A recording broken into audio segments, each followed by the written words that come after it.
بسم اللہ الرحمن الرحیم۔ السلام علیکم ورحمۃ اللہ وبرکاتہ۔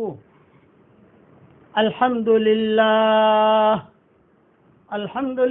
نحمده ونستعینه ونستغفره ونؤمن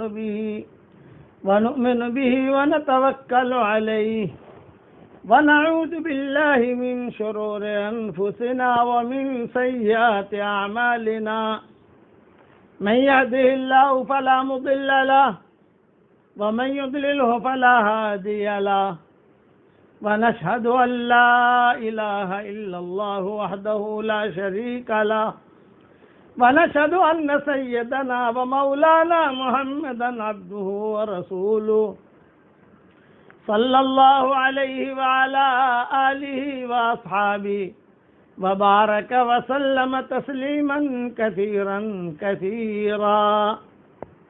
اما بعد، قابل احترام بھائیوں، دوستوں، بزرگوں، مائیں، بہنیں، بیٹیاں، بہوئیں، بچیاں، ہمارے ساتھی، سلسلہ وار وہی مضمون ہاشم، سلمہ، عبد المطلب، عبداللہ اور حضور صلی اللہ علیہ وسلم کی والدہ محترمہ آمنہ، اور یہ سارے قصے چل رہے تھے حضور صلی اللہ علیہ وسلم کی پشتوں کے۔ میں یہاں تک پہنچا تھا کہ عبداللہ کا انتقال مدینہ منورہ میں ہو گیا۔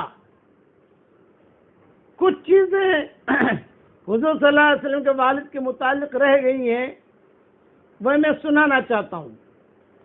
ایک تو یہ کہ حضرت عبداللہ کا نکاح حضرت آمنہ کے ساتھ اس وقت ہوا جب حضرت عبداللہ کی عمر 17 سال کی تھی۔ اکثر علماء کا اس پر اتفاق ہے، اور کچھ ہی دن انہوں نے بیوی کے ساتھ گزارے ہیں، کچھ ہی دن، جیسے ہاشم نے سلمہ کے ساتھ کچھ ہی دن گزارے تھے، اسی طریقے سے کہ عبداللہ نے بھی کچھ ہی دن اپنی بیوی کے ساتھ گزارے، لیکن چونکہ جوان ہو چکے تھے، انہیں شکار کا بہت شوق تھا۔ عبداللہ کو بہت شوق تھا، یہ اکیلے شکار کھیلنے جاتے تھے۔ ایک مرتبہ ایک بہت بڑا حادثہ ہوا، جو میں کل بتانا آپ کو بھول گیا، وہ سن لو، پھر اگلی تفصیل انشاءاللہ بیان کروں گا۔ حادثہ یہ ہوا کہ سارے جتنے بھی یہود نصارہ سے پہلے ذہن میں رکھو کہ مکہ مکرمہ میں 3 قسم کے لوگ رہتے تھے۔ نمبر 1، مشرکین مکہ، جو بت وغیرہ کے پوجا پاٹ کرتے تھے۔ نمبر 2، اہل کتاب، یہود نصارہ، جن کو علم نجوم بھی تھا، تورات انجیل کے ماہر بھی تھے، اور انہیں پتا تھا کہ ایک نبی آنے والا ہے اور یہی آنے والا ہے، یعنی اسی جگہ آنے والا ہے، مکہ مکرمہ میں۔ تو اس طریقے سے وہ لوگ بھی انتظار میں تھے۔ نمبر 3، دیہات کے لوگ، قرب و جوار کے جو عربی بدو تھے، یہ نہ اہل کتاب میں تھے نہ مشرکین میں تھے، لیکن یہ کہ وہ سمجھتے تھے کہ بھئی یہ اللہ کا گھر ہے، یہاں یہ اچھی جگہ ہے، یہ پتھر اچھا ہے، تو چلو، تو ان لوگوں نے بھی آ کر پڑاؤ ڈالا تھا۔ تو حضور صلی اللہ علیہ وسلم کے والد کے متعلق مشرکین مکہ زیادہ انٹرسٹ نہیں لیتے تھے، اس لیے انہیں پتہ ہی نہیں آدمی کون ہے، دیہاتی انٹرسٹ نہیں لیتے تھے، لیکن یہود نصارہ انٹرسٹ لیتے تھے، یعنی پورا جو ہے ان کا خیال کرتے تھے۔ ایک خیال کرتے تھے کا مطلب کہ ان کا واچ میں رہتے تھے، جاسوسی میں رہتے تھے کہ یہی آدمی ہے، یہی ہے۔ چنانچہ یہود نصارہ کی عورتیں مکہ مکرمہ میں بہت آئی تھی۔ ایک تاریخ میں کی کتاب میں آج ظہر بعد میں مطالعہ کر رہا تھا، 200 یہودی عورتیں حضور کے عبداللہ کے پیچھے پڑی ہوئی تھی، 200۔ انہوں نے ثابت کیا ہے، فلاں قبیلے کی، فلاں قبیلے کی، فلاں قبیلے کی یہود نصارہ کی عورتیں، وہ کسی طریقے سے بھی عبداللہ کو عبداللہ سے شادی کر لے، کسی طریقے سے وہ جو ہے، یعنی بس عبداللہ جو ہے وہ نبی والا جو پانی ہے وہ ہمارے پیٹ میں آئے، بس ان کے 200 تھی، انہوں نے لکھا ہے اور سب انہوں نے ثابت کیا ہے۔ فلاں فلاں فلاں فلاں نام بھی لکھوائے ہیں. اتنی چیز عام ہو گئی مکہ مکرمہ میں. اچھا عبد المطلب جو تھے انہیں خواب آتے تھے. انہوں نے خواب دیکھا عبد المطلب نے. سیرت ابن ہشام میں ایک قصہ لکھا ہے کہ عبد المطلب کو بشارت بہت ہوتی تھی اور اس کے خواب یہ دیکھا عبد المطلب نے کہ ان کی پیٹھ سے ایک زنجیر نکلی. وہ جو عبداللہ کے ساتھ حادثہ ہوا وہ بات میں سناؤں گا, پہلے یہ یاد آ گیا یہ سنا دوں کہ عبد المطلب کے پیٹھ میں سے ایک زنجیر نکلی. اس زنجیر کا ایک حصہ آسمان میں اور ایک حصہ زمین میں اور ایک حصہ مشرق کی جانب دوسرا حصہ مغرب کی جانب. یہ خواب دیکھا عبد المطلب نے. کچھ دیر بعد وہ زنجیر درخت کی شکل میں تبدیل ہو گئی جس کے ہر پتے سے ایک نور ایسا چمک رہا ہے جیسے آفتاب کے نور سے ہزاروں درجے بڑھا ہوا ہے.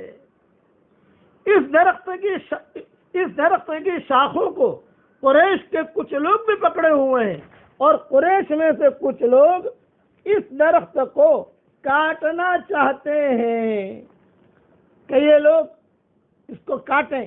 جب یہ سارے مل کر اس درخت کو کاٹنے کے لیے قریب آنا چاہتے ہیں تو ایک حسین و جمیل لڑکا ان کو دور سے ہٹا دیتا ہے. عبد المطلب نے یہ خواب کئی مرتبہ دیکھا کہ ارے یار میرے پشت سے جو ہے زنجیر نکل رہی ہے اور یہ خواب دیکھ رہا ہوں. جیسے میں نے کہا تھا 9 خواب دیکھے تھے, ان 15 خواب دیکھے تھے, 15-16 ان میں سے ایک یہ بھی ہے. سارے تو میں سنا نہیں سکتا, ایک یہ بھی ہے. تو ایک لڑکا آ کر ان کو دور ہٹا دیتا ہے.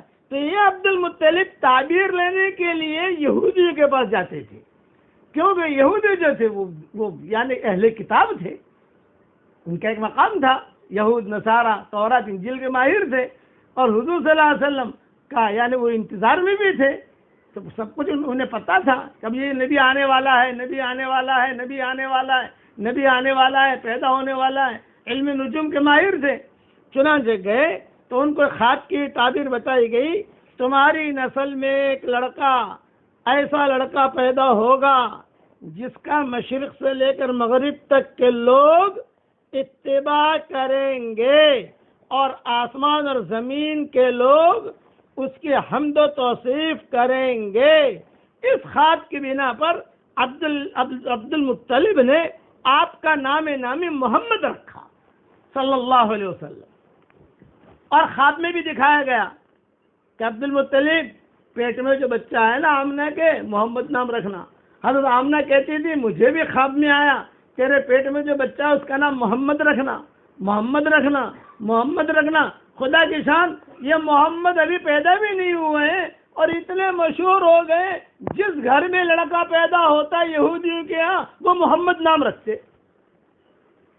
یہ جو لڑکا پیدا ہو محمد محمد محمد محمد محمد, اور پھر جو وہ کہتے کہ ہمارے گھر میں محمد ہے, ہمارے گھر میں محمد ہے, محمد ہے.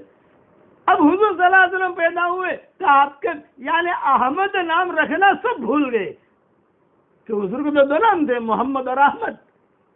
تو احمد نام رکھنا اتباع سے سب بھول گئے. پھر یہودیوں نے کہا کہ خالی محمد صرف محمد نہیں, محمد اور احمد. تم لوگوں نے احمد تو رکھا نہیں ہے, محمد رکھا ہے. یہ وہ محمد نہیں ہے جو آنے والا ہے, وہ الگ ہے. یہ ابن کثیر نے لکھا ہے. اب عبداللہ کا قصہ سنو کہ عبداللہ کے ساتھ یہ قصہ ہوا کہ کئی عورتیں 200 کا تو میں نے تذکرہ کتاب میں پڑھ بھی لیا, آپ کو کہہ بھی دیا. 200 عورتیں چاہتی تھی کہ ہم سے نکاح ہو جاوے اور یہ نور ہمارے پیٹ میں منتقل ہو. چنانچہ ایک مرتبہ سارے یہودیوں نے میٹنگ کی مکہ مکرمہ میں, یہود نصارہ سب, اور انہوں نے کہا کہ یہی آدمی ہے کہ جو نبی کا باپ بننے والا ہے عبداللہ, کسی طریقے سے اس کو قتل کر دو. تو پلاننگ کی انہوں نے. پلاننگ کر کے حضور صلی اللہ علیہ وسلم کے والد کو شوق تھا شکار کھیلنے کا, جیسے بچوں کو شوق ہوتا ہے, کسی کو تیرنے کا شوق ہوتا ہے, کسی کو کار چلانے کا شوق ہوتا ہے, کسی کو گھومنے پھرنے کا شوق ہوتا ہے, اور کسی کو جو ہے خواہ مخواہ واہ واہ کرنے کا شوق ہوتا ہے.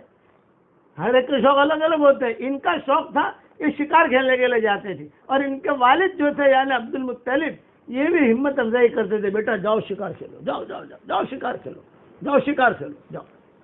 ہرن لے کے آتے تھے، وہاں سے دور دور جا کر ہرن کو مار کے لے کے آتے تھے۔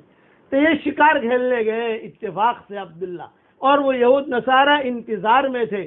سب یہود نصارہ نے ایک جو ہے ٹولی بنا دی، اور ٹولی بنا کر ان کو گھیر لیا، اور سب نے کہا اقتلو اقتلو اقتلو، قتل کرو قتل کرو۔ اتنے میں یہ آمنہ کے جو والد تھے یہ بھی وہاں بکریاں چرا رہے تھے، یہ بھاگے بھاگے آئے حضرت آمنہ کے والد، اور انہوں نے کہا یہ کیا کر رہے ہو، یہ تو ہمارے مکہ کا لڑکا ہے، کیا یہ تو ہمارے مکہ کا لڑکا ہے، یہ کیا کر رہے ہو تم لوگ، ابھی حضور کا رشتہ نہیں ہوا تھا۔ تو یہ آمنہ کے والد جو ہے یہ بھاگے بھاگے آئے، اور بھاگے بھاگے آ کر سب کو جو ہے ہٹایا، سب کو مارا، اور حضور صلی اللہ علیہ وسلم کے والد کو پکڑ کر لا کر عبد المطلب کو دے دیا کہ تمہارا بچہ تو آج مر جاتا، آج میں نے ہی اس کو بچایا ہے۔ اور یہ کہ یہ سارے یہودی گھیرے ہوئے تھے، حضرت عبداللہ نے بھی کہا۔ تو علماء نے لکھا ہے اس وقت میں جو حضرت آمنہ کے والد کی نظر عبداللہ پر پڑی تو انہوں نے اپنی آمنہ کے لیے دعا مانگنی شروع کر دی کہ اللہ میں اسے داماد بنانا چاہتا ہوں، یا اللہ میں اسے داماد بنانا چاہتا ہوں، کہ میں اسے داماد بنانا چاہتا ہوں، یہ جو میں نے نیکی کی ہے اس کو بچایا ہے، بس یہ میرا داماد بنے، یہ میرا داماد بنے، یہ میرا داماد بنے۔ چنانچہ حضرت آمنہ کے ساتھ نکاح ہوا، قصہ تفصیل سے گزر گیا جو میں نے کہا ہے۔ اب جب یہ قافلہ یہاں سے روانہ ہوا، قریش جس میں عبداللہ بھی تھے شام کے لیے، شام تک پہنچے۔ حضرت عبداللہ کو بیماری کیا تھی یہ بتاؤں، میں سمجھانے کے لیے کہہ رہا ہوں، ٹی بی کی بیماری، یہ سمجھانے کے لیے کہہ رہا ہوں۔ اس زمانے میں ٹی بی شبی تو تھی نہیں یا ہوگی، سردی، نزلہ، زکام، بخار، کھانے کی کوئی طبیعت نہ چلے، کوئی اچھا نہ لگے، جب دیکھو تب بخار، اس قسم کی حالت کے اندر وہ رہتے تھے۔ یعنی یہ کب ہوا ان کو، یہ جب سفر شروع ہوا، کچھ نکاح ہوا، نکاح ہونے کے بعد آمنہ کے ساتھ زندگی گزارنی شروع ہوئی، میاں بیوی والی زندگی گزرنی شروع ہوئی، کچھ ہی دن جو ہے وہ رہے تو عبد المطلب نے کہا کہ بیٹا اب تمہارا نکاح ہو گیا ہے، بیوی بھی آ گئی، بچہ بھی ہوگا، تو خرچے بڑھیں گے تمہارے، کوئی دھندا بندہ کرو۔ ابا کیا کروں دھندا؟ انہوں نے کہا شام جاؤ، چلو میں جماعت بناتا ہوں۔ تو ہاشم نے جو ہے شام جانے کی ترتیب بنائی تھی، ان کے عبد المطلب کے والد نے وہی ترتیب سے جو قافلہ روانہ کیا، یہ بھی گئے، لیکن اچھا شام پہنچے بھی، یہ نہیں کہ شام نہیں گئے، دھندا بھی کیا۔ اب دھندے میں نفع ہوا نقصان ہوا وہ بڑی تفصیل ہے اس کی، لیکن یہ کہ واپسی مدینہ منورہ آ کر انہوں نے قیام کر لیا اور سارا قافلہ واپس آیا۔ عبد المطلب انتظار میں تھے، پوچھا بھئی کہاں ہے عبداللہ؟ نے کہا وہ تو بیمار ہو گیا۔ چنانچہ حضرت آمنہ جو تھی یہ بھی انتظار میں تھی کہ آئے گا آئے گا میرا شوہر، آئے گا میرا شوہر آئے گا۔ اطلاع ملی کہ طبیعت بہت خراب ہے ان کی، حارث کو بھیجا عبد المطلب نے۔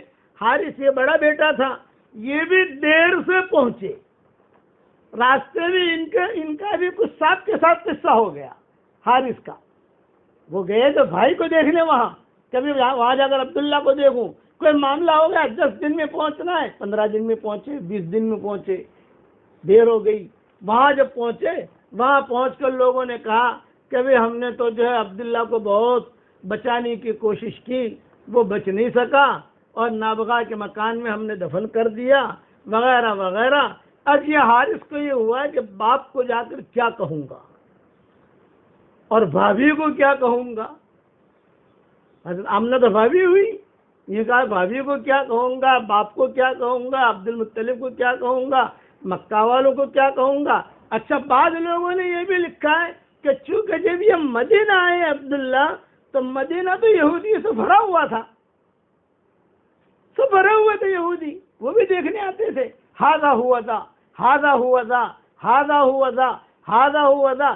یہی ہے وہ نبی کا جو باپ ہے وہ یہی ہے، نبی کا جو باپ ہے وہ یہی ہے۔ وہ کیسے پہچانتے تھے؟ تو بعض علماء نے لکھا ہے کہ ان کی پیشانی پر یا ان کے ہاتھوں پر یا ان کے ہونٹ پر یا ان کے ناک پر یا کان پر جو تل تھے وہ تل سے پہچانا انہوں نے کہ یہ ہے ہماری کتابوں میں یہ لکھا ہے، یہ آخری نبی کا ابا ہے، یہ نظریں بھی لگی، بیماریاں بھی۔ چنانچہ ہاشم یہ عبداللہ کا تو مدینہ منورہ میں انتقال ہوا، اب یہاں انتظار میں ہیں مکہ والے کہ کیا ہو رہا ہے، کیا خبر آتی ہے، کیا خبر آتی ہے۔ کتابوں میں لکھا ہے کہ جب عبداللہ کے انتقال کی خبر لے کر یہ حارث مکہ مکرمہ پہنچے تو یہ ڈر رہے تھے کہ سب سے پہلے میں کس کو خبر کروں، کیوں؟ اس لیے کہ آمنہ کا گھر یعنی عبداللہ کا گھر اور عبد المطلب کا گھر دونوں گھر قریب تھے۔ عبد المطلب کو حضرت عبداللہ سے بہت محبت تھی، اپنے پاس ہی رکھتے تھے، جس بچے سے محبت ہوتی ہے اپنے قریب میں ہی رکھتے ہیں اس کو۔ تو کہا کہ میں آمنہ کے پاس جاؤں یا عبد المطلب کو کہوں؟ چنانچہ سیدھے باپ کے پاس آئے۔ اب جب باپ کے پاس آئے تو حضرت آمنہ ہی بھاگی بھاگی آ گئی، قریب قریب میں تو تھا ہی، بھاگی بھاگی آ گئی، بھائی کیا خبر ہے عبداللہ کی، کیا خبر ہے، عبداللہ کہاں ہے، کیسی طبیعت ہے ان کی۔ اور انہوں نے آہستہ سے کہا اپنے ابا سے کہ ابا بھائی کا تو انتقال ہو گیا ہے۔ جب آمنہ نے یہ سنا تو ظاہری بات ہے کہ فکر ہوئی، یا غم ہوتا ہے، فطری چیز ہے، اور حمل بھی تھا۔ حضور صلی اللہ علیہ وسلم پیٹ میں آ چکے تھے، ہاتھ تو اچھے آ رہے تھے، لیکن شوہر کا چلے جانا یہ بھی بڑی چیز ہے۔ جب یہ خبر پہنچی، آمنہ نے جب یہ سنی تو علماء نے لکھا ہے کہ آمنہ نے بڑے زبردست درد بھرے اشعار پڑھے۔ وہ اشعار تو میں نہیں پڑھتا، اس کا ترجمہ پڑھتا ہوں۔ یہ کہا کہ ارے عبداللہ، بطحا کی آغوش ہاشم کے صاحبزادے سے خالی ہو گئی۔ بطحا کہتے ہیں مدینہ منورہ کو۔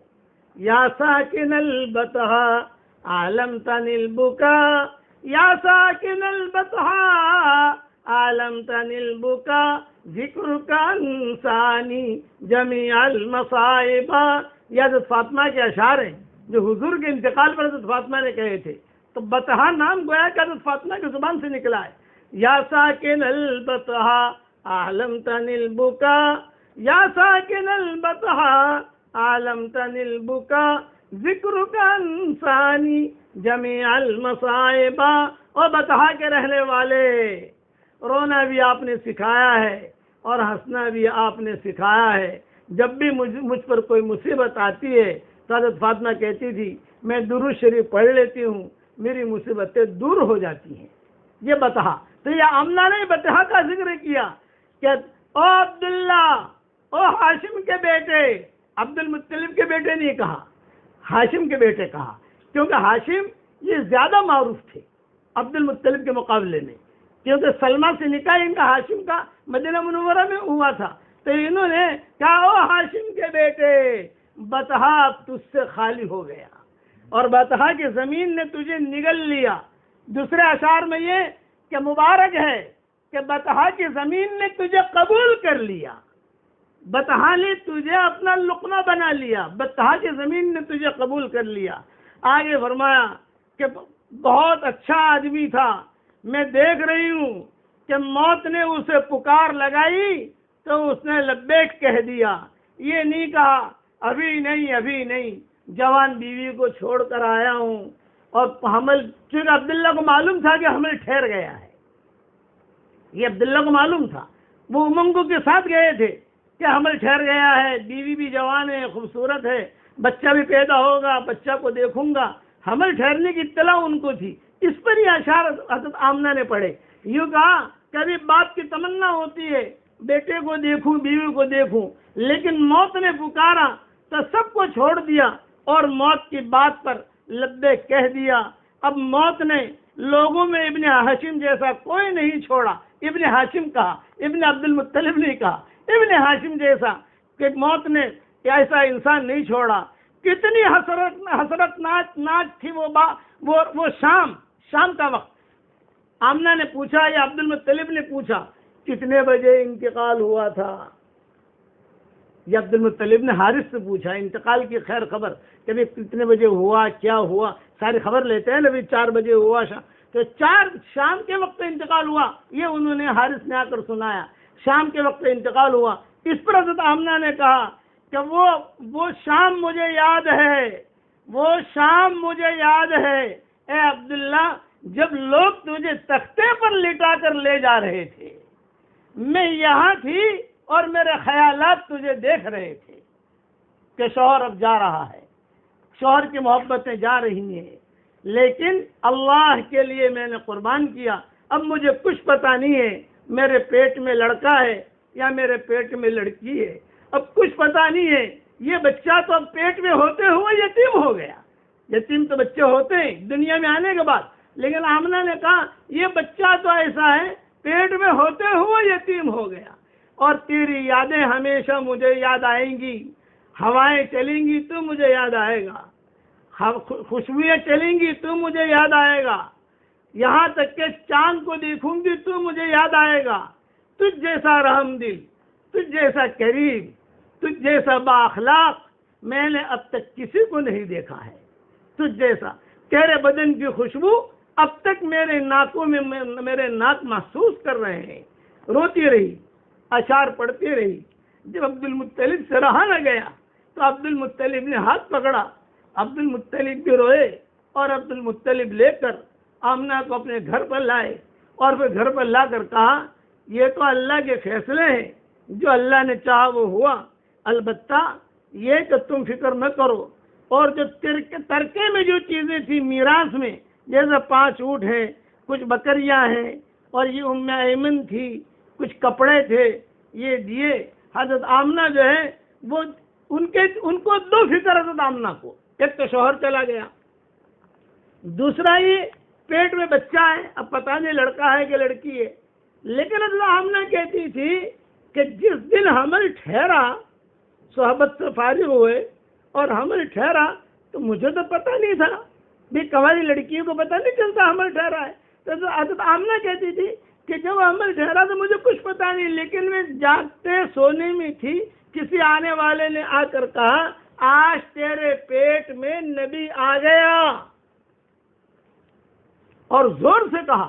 میں گھبرائی، میں نے کہا کیا میرے پیٹ میں نبی آ گیا، یہ کہنے والا کیا کہہ رہا ہے میرے پیٹ میں؟ اور پھر کہا اب جو ہے میں تمہیں ایک بات اور بھی کہتا ہوں، اس کا نام محمد رکھنا، اور تم بالکل ٹینشن نہ لینا۔ تو عبد المطلب جو تھے، کئی روایتوں میں ہے، کوئی حال آتا گھر کے اندر، جیسے گھر میں حالات آتے ہیں، تو عبد المطلب حضرت آمنہ کو لے کر بیت اللہ پر جاتے اور ایک جملہ کہتے، اے اللہ میری اس بہو کے پیٹ میں جو بچہ ہے اس کے طفیل سے دعا مانگتا ہوں، میری پریشانی دور کر۔ بس اتنا جملہ کہتے ہیں وہ پریشانی دور ہو جاتی۔ تو عبد المطلب کا پورا نگاہ حضرت آمنہ پر تھی، برابر دھیان سے ان کو رکھنا، دھیان سے دیکھنا، ان کی خبرگیری کرنا وغیرہ وغیرہ۔ چچا اور بھی تھے، لیکن عبد المطلب کا معاملہ جو ہے بہت ہی الگ۔ چنانچہ حضرت آمنہ کہتی ہیں کہ عبد المطلب کہیں پر بھی جاتے تو مجھے ضرور لے جاتے، بیٹا چلو آج جنگل میں جائیں گے۔ تو حضرت آمنہ کہتی ہے کہ میں جاتی ہے، لیکن چونکہ حمل سی تھی۔ حضرت آمنہ ایک بات اور کہتی تھی، عام طور سے عورتوں کا حمل میں تکلیف ہوتی ہے، لیکن میرا حمل بہت ہلکا پھلکا تھا، کوئی تکلیف نہیں، جیسے الٹیاں ہوتی ہیں، پاؤں درد کرتے ہیں، بخار آتا ہے، ڈکاریں آتی ہیں۔ آپ نے کہتے ہیں مجھے کبھی الٹی نہیں ہوئی، کبھی بخار نہیں آیا، بالکل ہلکا پھلکا۔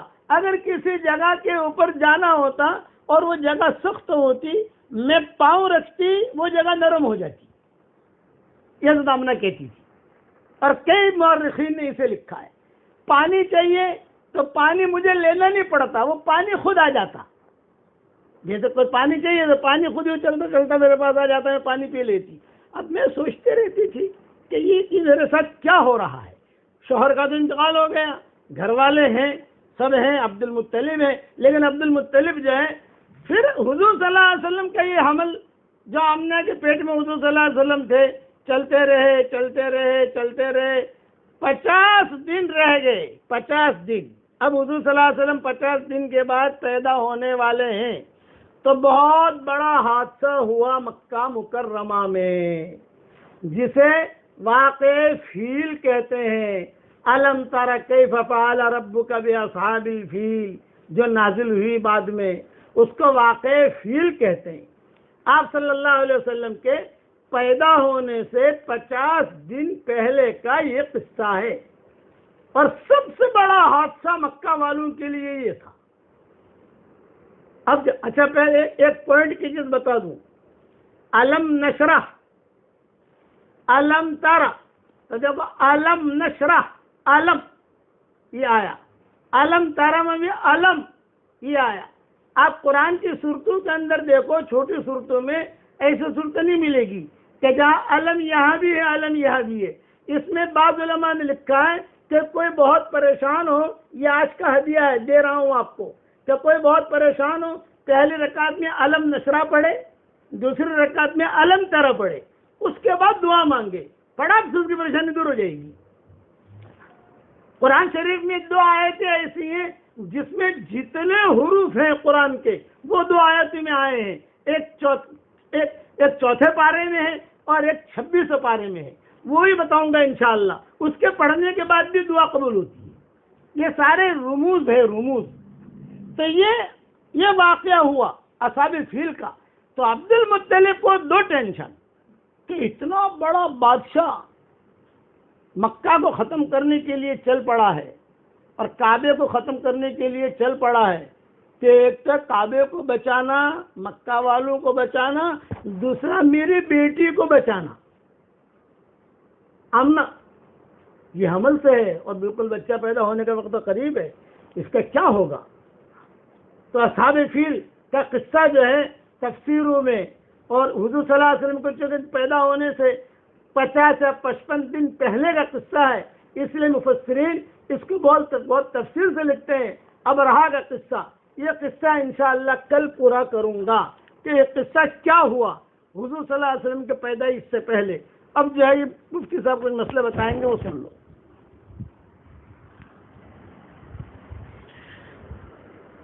ہمارے سامنے روزانہ کچھ مسائل آ رہے ہیں۔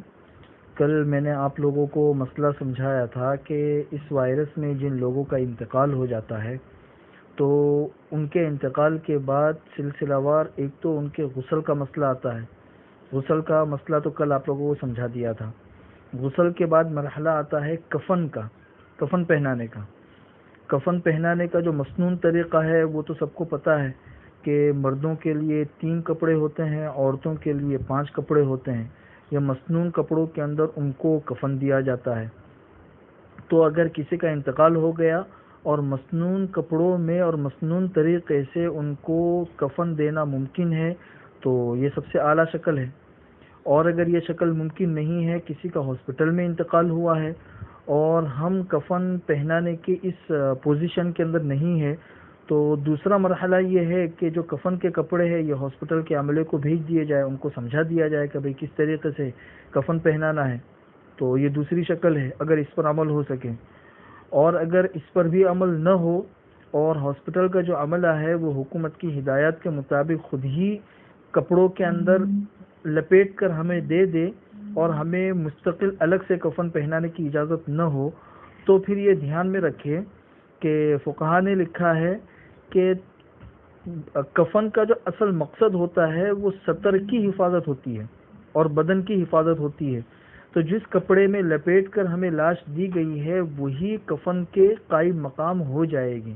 اس لیے کہ کفن کے لیے کوئی مخصوص رنگ کا کپڑا یا کوئی مخصوص طریقے کا کپڑا یہ ضروری نہیں ہے۔ اگر کم سے کم اتنا کپڑا ہے کہ جس سے سطر اور انسان کا جسم ڈھک گیا ہے تو پھر یہ بھی کفن کے قائم مقام ہو جائے گا۔ اس لیے آخری درجے میں، مجبوری کے درجے میں جس کپڑے کے اندر لپیٹ کر ہمیں لاش دی گئی ہے وہی کفن کے قائم مقام ہو سکتی ہے۔ اس کے بعد مرحلہ آتا ہے نماز جنازہ کا۔ نماز جنازہ کا جو مرحلہ ہے وہ یہ سمجھ لیجئے کہ مرحوم کو جو غسل دیا جاتا ہے تو غسل دینے کے بعد وہ لاش پاک ہو جاتی ہے۔ پاک ہونے کے بعد اب اس کے اوپر نماز جنازہ پڑھنا درست ہو جاتا ہے۔ بہت سی مرتبہ ایسا بھی ہو رہا ہے کہ جیسے غسل دینے کے جو 4 طریقے کل بتائے تھے ان میں سے کسی طریقے پر بھی عمل کرنا ممکن نہیں ہے۔ مسح علی الجبیرہ جو آخری 4تھا طریقہ کل میں نے بتایا تھا اس پر بھی عمل کرنا ممکن نہیں ہے۔ تابوت میں لپیٹ کر لاش دے دی گئی ہے تو اب اس کو ہم نے غسل دیا ہی نہیں ہے۔ جب غسل دیا نہیں ہے تو پھر اس پر نماز جنازہ کس طریقے سے پڑھی جائے گی؟ اس لیے کہ نماز جنازہ تو پڑھی جاتی ہے غسل کے بعد، جب مرحوم پاک ہو جائے۔ تو اس کے لیے دھیان میں رکھیے کہ فقہائے شوافع کے نزدیک اگر کسی کو غسل نہیں دیا گیا کسی مجبوری کی وجہ سے، پھر بھی اس پر نماز جنازہ پڑھنا درست ہوتا ہے۔ تو یہ مجبوری کا درجہ ہے، اس میں دوسرے کے مذہب پر عمل کرنا درست ہے، اور اگر ایسی کوئی لاش آئی ہے تو اس کے اوپر نماز جنازہ پڑھنا درست ہو جائے گا۔ نماز جنازہ پڑھنے کے اندر ایک بات یہ دھیان میں رکھے کہ نماز جنازہ میں کوئی خاص تعداد ضروری نہیں ہے۔ آج کل جو حکومت کی ہدایات ہے کہ زیادہ بھیڑ جمع نہ ہو، زیادہ لوگ جمع نہ ہو، اور نماز جنازہ میں بھی کم سے کم 5-6 لوگ ہو، 10 سے زیادہ نہ ہو، تو ان احتیاطی تدابیر پر ہمیں عمل کرنا چاہیے۔ بلکہ فتاوی ہندیہ میں تو یہاں تک لکھا ہوا ہے کہ نماز جنازہ میں جماعت بھی شرط نہیں ہے۔ اگر جنازہ رکھا ہوا ہے اور ایک انسان نے اگر نماز جنازہ پڑھ لی تو بھی نماز جنازہ درست ہو جاتی ہے، جماعت بھی شرط نہیں ہے۔ اس لیے حکومت کی ہدایت کو سامنے رکھتے ہوئے اگر 1-2 لوگوں نے 5-6 لوگوں نے بھی اگر نماز پڑھ لی تو نماز جنازہ درست ہو جائے گی۔ اس میں ایک مسئلہ یہ بھی آتا ہے کہ بہت سی جگہوں کے اوپر نماز جنازہ پڑھانے کی بھی اجازت نہیں اور مرحوم کو دفن کر دیا گیا۔ تو یہ دوسرا مرحلہ ہے، اس میں ہم یہ کر سکتے ہیں کہ اس کی قبر کے اوپر ہم نماز پڑھ سکتے ہیں۔ حضور اکرم صلی اللہ علیہ وسلم کے زمانے میں ایک عورت تھی جو مسجد نبوی کے اندر کام کرتی تھی، جھاڑو صفائی وغیرہ، اس کا انتقال ہو گیا، لوگوں نے اس کو دفن کر دیا۔ دفن کرنے کے بعد اس کی قبر پر حضور اکرم صلی اللہ علیہ وسلم نے جنازے کی نماز پڑھی ہے۔ تو اس سے فقہا نے یہ مسئلہ مستنبط کیا ہے کہ اگر کسی کو نماز جنازہ کے بغیر دفن کر دیا گیا تو پھر اس کی قبر کے اوپر نماز جنازہ پڑھنا درست ہے۔ ایک تیسرا مسئلہ یہ ہے کہ بہت سی جگہوں سے ایسی بھی خبریں ہیں کہ لاش کو کسی غیر معلوم جگہ کے اوپر دفن کر دیا گیا، اب اس کی قبر ہی پتہ نہیں ہے، تو نماز جنازہ کس طریقے سے پڑھی جائے؟ چونکہ نماز جنازہ مرحوم کا ایک حق ہوتا ہے، جہاں تک ہو سکے اس پر عمل کرنا چاہیے۔ تو اس سلسلے میں یہ دھیان میں رکھے کہ غائبانہ جو نماز جنازہ ہوتی ہے، غائبانہ نماز جنازہ، احناف تو غائبانہ نماز جنازہ کے قائل نہیں ہے کہ انسان کی لاش کہیں ہو اور کسی اور جگہ انسان غائبانہ نماز جنازہ پڑھے، احناف اس کے قائل نہیں ہیں۔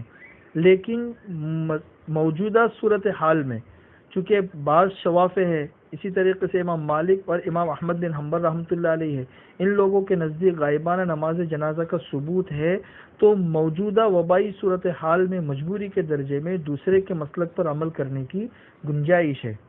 حضور اکرم صلی اللہ علیہ وسلم نے مدینہ منورہ میں جب حبشہ کے بادشاہ نجاشی کے انتقال کی خبر پہنچی تو حضور اکرم صلی اللہ علیہ وسلم صحابہ کرام کو مسجد نبی کے باہر لے کر آئے اور غائبانہ نماز جنازہ پڑھائی۔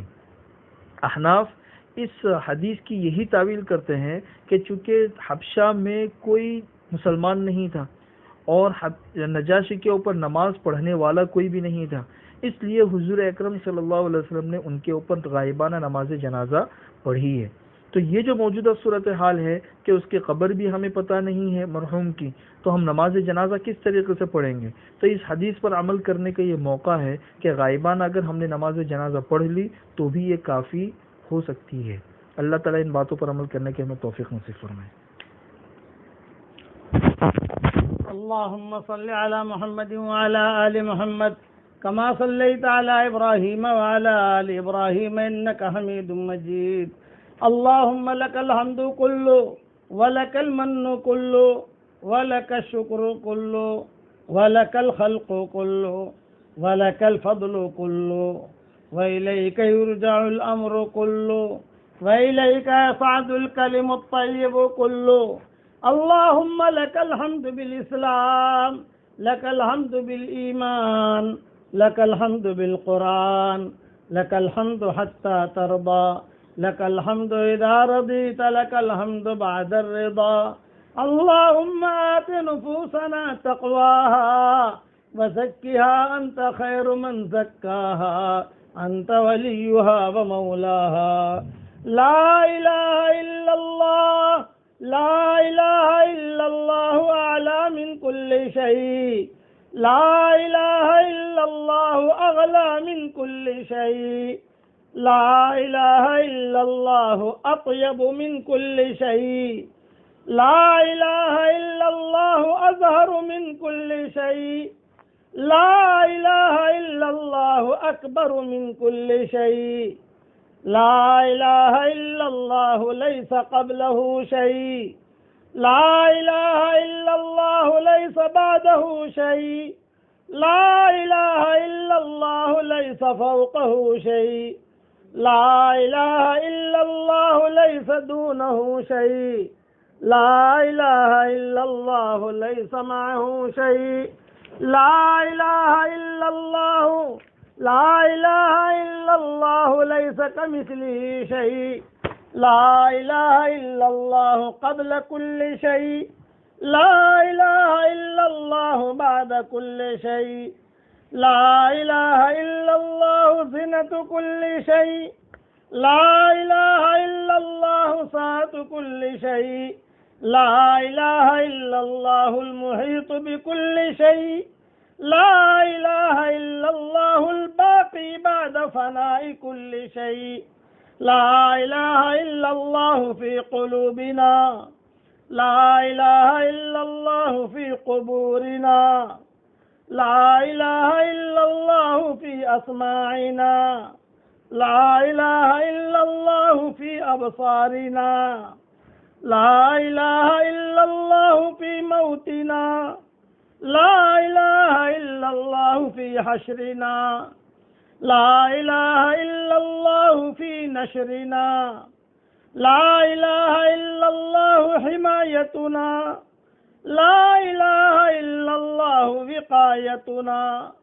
لا إله إلا الله دواؤنا لا إله إلا الله شفاؤنا لا إله إلا الله تفريج لكروبنا لا إله إلا الله تكفير لذنوبنا لا إله إلا الله خالق العدم والوجود والزمان لا إله إلا الله المعبود بالجنان واللسان والأركان لا إله إلا الله المسبح بحمده كل لسان لا إله إلا الله الحنان المنان ذو الجلال والإكرام لا إله إلا الله حقا حقا لا إله إلا الله إسلاما وتسليما ورقا لا إله إلا الله يقينا وصدقا